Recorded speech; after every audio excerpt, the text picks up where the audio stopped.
বৈধভাবে রেমিটেন্স প্রেরণকারী প্রবাসীদের বিশেষ মর্যাদা দিবে সরকার। সংযুক্ত আরব আমিরাতে সরকারি সফরকালে পররাষ্ট্রমন্ত্রী ডক্টর হাসান মাহমুদ বঙ্গবন্ধু পরিষদ আবুধাবি কেন্দ্রীয় কমিটির উদ্যোগে গণসংবর্ধনা সভায় প্রবাসীদের একথা জানান।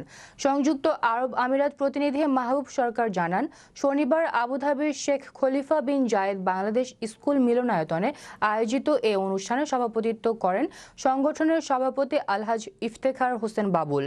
অনুষ্ঠান পরিচালনা করেন সাধারণ সম্পাদক নাসির উদ্দিন তালুকদার। এতে বিশেষ অতিথি হিসেবে উপস্থিত ছিলেন বাংলাদেশ জাতীয় সংসদের হুইপ সাইমুম সরওয়ার কোমল এমপি।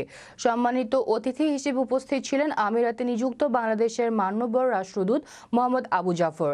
বিশেষ অতিথি হিসেবে আরও উপস্থিত ছিলেন বাংলাদেশ আওয়ামী লীগের ধর্ম বিষয়ক সম্পাদক অ্যাডভোকেট সিরাজুল মুস্তাকিম।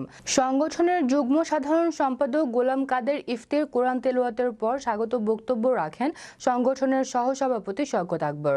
অন্যান্যদের মাঝে বক্তব্য রাখেন সংগঠনের সিনিয়র সহসভাপতি ইমরাদ হোসেন ইমু, রাঙ্গুনিয়া সমিতির সভাপতি মাওলানা ফজলুল কবির চৌধুরী প্রমুখ।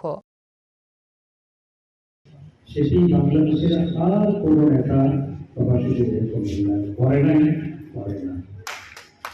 যে সুযোগ সুবিধাগুলো প্রবাসীরা ভোগ করছে, এই সমস্ত সুযোগ সুবিধা আজ থেকে 15 বছর আগে ছিল। আপনারা কষ্ট করে পয়সা উপার্জন করেন, সেই টাকা আবার দেশে পাঠান এবং প্রবাসীদের রেমিটেন্স আমাদের অর্থনীতির অন্যতম প্রধান লক্ষ্য। এজন্য প্রবাসীদের কাছে রাষ্ট্র কৃতজ্ঞ, বাংলাদেশ কৃতজ্ঞ। যতদূর সম্ভব আপনারা চেষ্টা করবেন বৈধভাবে টাকা পাঠানোর জন্য। বৈধভাবে টাকা পাঠালে যারা পাঠাচ্ছে তারা সেই হচ্ছে। তা আমি এবার মাননীয় অর্থমন্ত্রীর সাথে কথা বলবো যে সিএডিও একটা এই পরিমাণে অ্যামাউন্ট পাঠালে হবে, যাতে অন্য কোনো একটা সিস্টেম করা যায় কিনা, কম টাকা পাঠালে একটা সার্টিফিকেশন যাতে পায়।